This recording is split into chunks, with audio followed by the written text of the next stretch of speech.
dead meme. Good day, everyone. Today, I would like to answer one simple question. Is Avorion worth playing in 2020? And basically, are the DLCs worth getting? Are they fun? I'm going to jump straight into that now. Is Avorion worth playing in 2020? So a logical place to start would be presentation. So as you can see, that is one of the ships that I'm flying next to.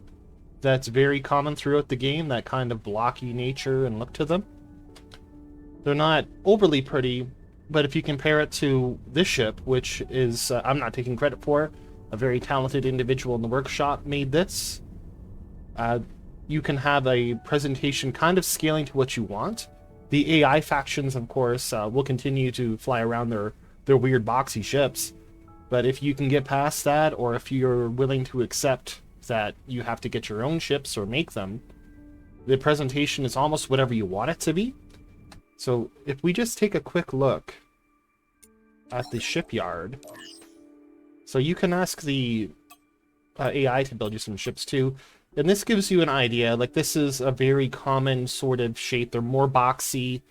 This is definitely built for like performance, so there is an issue of performance that was probably taken into account at the time.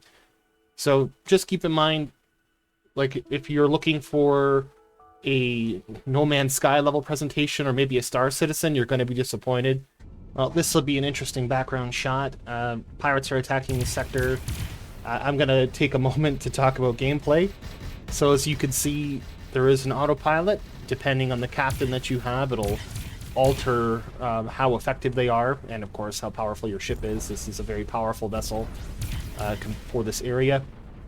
So just want to cover gameplay. It starts out really simple, like you're a single ship, like actually you're a pod, and you mine up enough resources to build and design one of these ships. And once that's completed, you'll eventually start making some money doing some more complicated missions, and you'll earn access to get greater technologies, and you'll unlock new building technology through completing the story, depending on what game mode you've decided to play. So yeah, you literally start the game like this. You're a little miner, you go out and you just mine up the minerals, and then you build your first ship, which will not be nearly this cool, but eventually the option becomes available to you that you can build space stations, and it very much changes the way the game plays. Now you're more concerned about things like, well, I've spent several million credits and resources to build these stations. I would like to get the investment back, because these stations can earn you credits, and of course they have like industrial benefits. You can build various pieces of equipment to power up your ships, and you could duplicate turrets and subsystems that you might like. Well, the subsystems not so much, but you could use a research station to trade in or gamble away for a new version. While we're here, let's look at this loot. So I don't have enough room in my cargo bay. Your ship can be highly customized in the build menu. I did a video on that, but we're not going to get too deep into it. You can alter even the pre-built ships from the workshop, so that's always welcome. The other important thing to keep in mind is all these weird sparkly things that you see floating around. They could be picked up, and it's kind of like I don't want to call it Diablo-esque, but it's like the closest comparison I can think of. So you get various subsystems. They drop from the pirates, or you could research them or get them from missions, and these kind of act very similar to like a gear set that you would build in Diablo, right? Like if you were going to go heavy duty fighters on a ship, like you were going to make a carrier, you would basically stack that deck with a whole bunch of carrier fighter support systems, and you would get a captain that supports them, like a Commodore.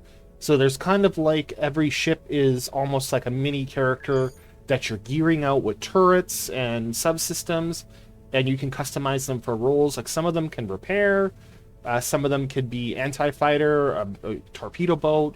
Like the options are, it's unbelievable what you're able to do. So to keep in mind, building space stations is optional. I recommend doing it though, having a passive income for the later portions of the game when your ships start costing like 100,000 credits to pay their crew for every whatever the cycle is. It's just something to keep in mind, that the tone of the game does kind of change as time progresses, and you get more and more technology, and eventually you build multiple ships. Multiple ships are out doing different roles for you, like mining and scavenging, and so on and so forth. The upside is the transition is not so bad. Like, I can look at one of my space stations here and let you get an idea. So I've jumped into my coal mine, and the interface is relatively simple. I've even done a video on this if you want to additional information.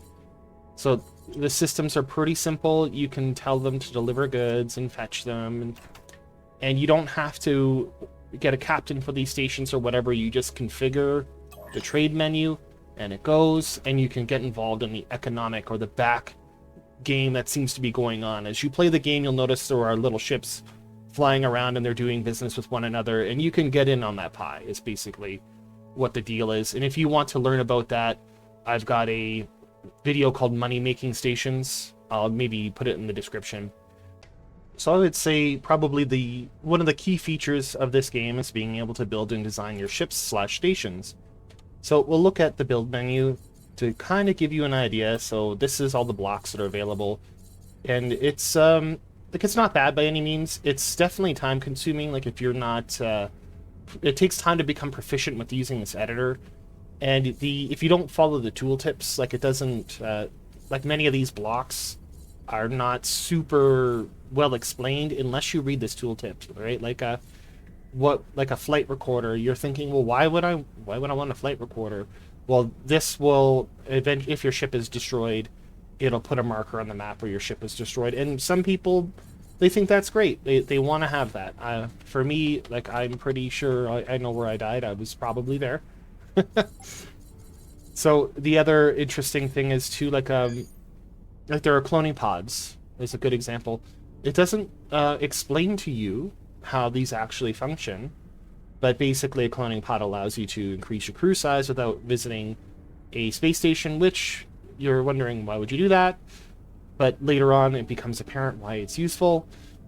So it's not that this system is they don't explain it. It's that it's not as intuitive as it could be. Again, I've done a couple videos that talk a little bit about the building system and kind of get you like a baseline, but that's like a different video. I don't want to get too deep. There's not just my videos. There's a lot of resources out there, like Reddit and whatnot, that you can take a look at. There are other things that aren't really indicated is how much better a neonite shield versus a tritium shield is. So those blocks, when you replace them, you see that the numbers go up, but you don't know what the values are without going through this entire section on the side here to know how much of an impact it had. So you're not sure what the bang for the buck is. So like those of you who are min-maxers, I'm sure you're going to love to dive into this. It's kind of what you do, right? So it's just something to keep in mind for more casual player, that the game doesn't completely explain how to make a more powerful ship. So the tip is make the components out of better stuff. Like if you are a titanium age vessel and you enter the neonite region, replace certain types of pieces of equipment with neonite. They are more durable. Sometimes there's a cost to weight, like tritium is a lot lighter than, say, Ognite, even though Ognite's better under most stat conditions. The fact that it makes your ship so heavy and unmaneuverable, it's not worth the price. But Ognite has its value in things like building gyro arrays and things like that, or even just as a hull block for portions of your ship that you want additional armor or health. You don't get a great deal of knowledge that's built into the game, but you'll learn it as you go along because you start small. You start with a little ship and you kind of build your way up. So the next conversation to have, I would say, is the plot, the story, or the purpose of the game. Like, why are you doing this? Like, why are you blasting pirates and trading and doing all of this nonsense, right? Of course, it's basically to travel from the outside of the galaxy, and we make our way to the center, where there is a big boss at, I think it's 00, or it's 00, yeah, here, in this region. So you're going to travel through all the way from here. It's a heck of a trip, and I do recommend it. The game is fun. So as you travel closer and closer, of course, the difficulty increases. the challenges increase. Basically, the encounters demand more of you. Your ship needs to become stronger, so it has that general progression, right? As you destroy the pirates in this region, you build up strong enough to move a little bit forward. You move to, say, here, and you prepare, you fight the pirates, you form alliances with these factions. Sometimes you go to war, if that's what you want to do, and you slowly build your fleet up as you approach the center. And there is a guided story along the way. There is an individual that's referred to as the adventurer, and he kind of gives you clues and hints and teaches you along the way. As you, like, say, when you unlock torpedoes and you put them on your ship, he'll give you a mission to train you how to operate torpedoes.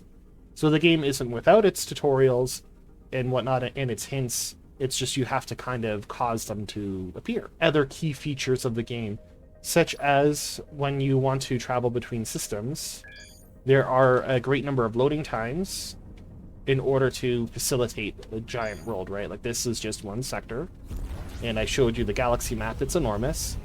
So as you can expect, there are load screens. So something to keep in mind, you're probably going to see this screen a lot. And hopefully you have a half-decent PC, and if you are playing with others, the server is half-decent, right? So get accustomed to that. It's not terrible. I find when you're really looking for something is when the problems arise. So I think now I'm going to get into the parts of the game that kind of bother me. I've talked about the things I like and what I think is good. So load screens, they're obnoxious. Being able to deal with your captains, like, you can't order this ship. I can order the ship to refine, but for some reason it's going to take it 6 minutes, even though it's parked in a sector that has a refinery. That doesn't make sense to me. Like, why is that? The other one that drives me nuts is how slow it takes, the exorbitant amount of time that it takes your captains to perform these missions for you. I think it needs to be dealt with. Like a merchant captain should be significantly faster than me as a captain, because I would consider the player as an all-purpose captain, not a specialist, and things like that. So it just the wait time on your captains, the load times, the inability to access factories without having to load up a sector. Like, if you're building a carrier fleet and you're out trying to find some good fighters for it, you've got to load into the system where the factory is, rather than just like being on the galaxy map and moving your ship there, and then you can maybe right click on it and on this in the menu, something like that, and ask it to access the factories on your behalf.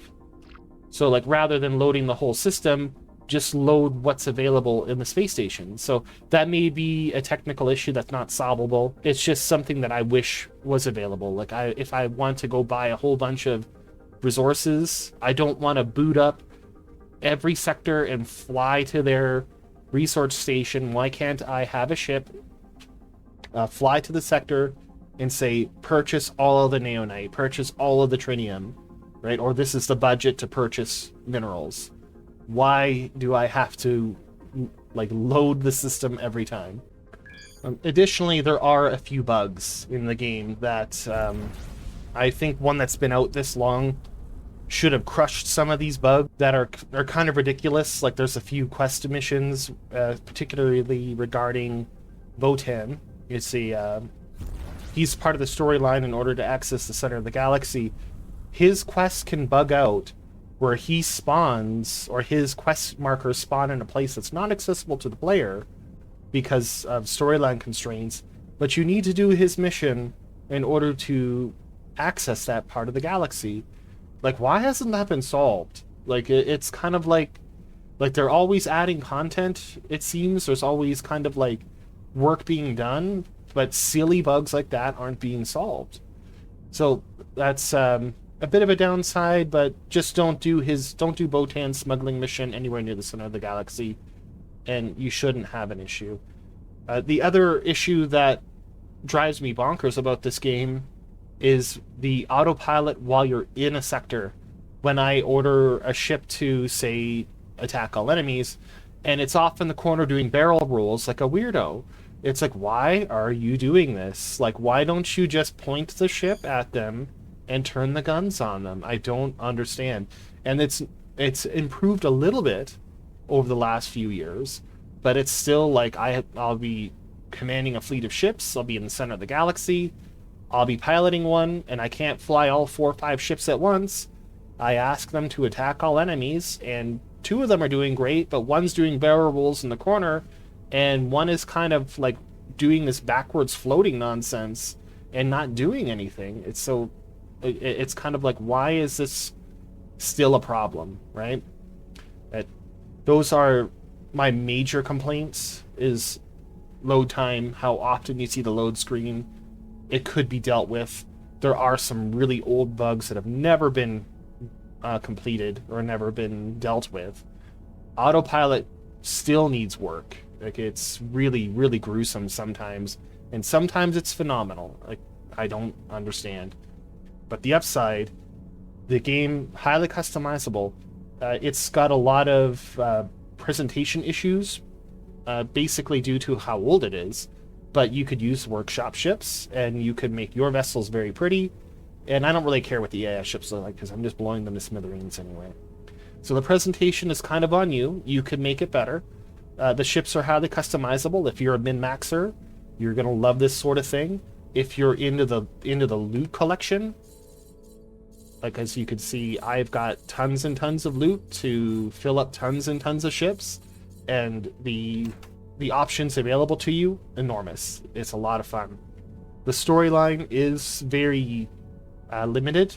Think of like if you ever played Breath of the Wild, how small the story played a role in the game until near the end. Same thing. There's like a little bit of chat here and there, a little bit of lore builds up, and then they send you on your way to like the next area to sort out, and you work it out on your own.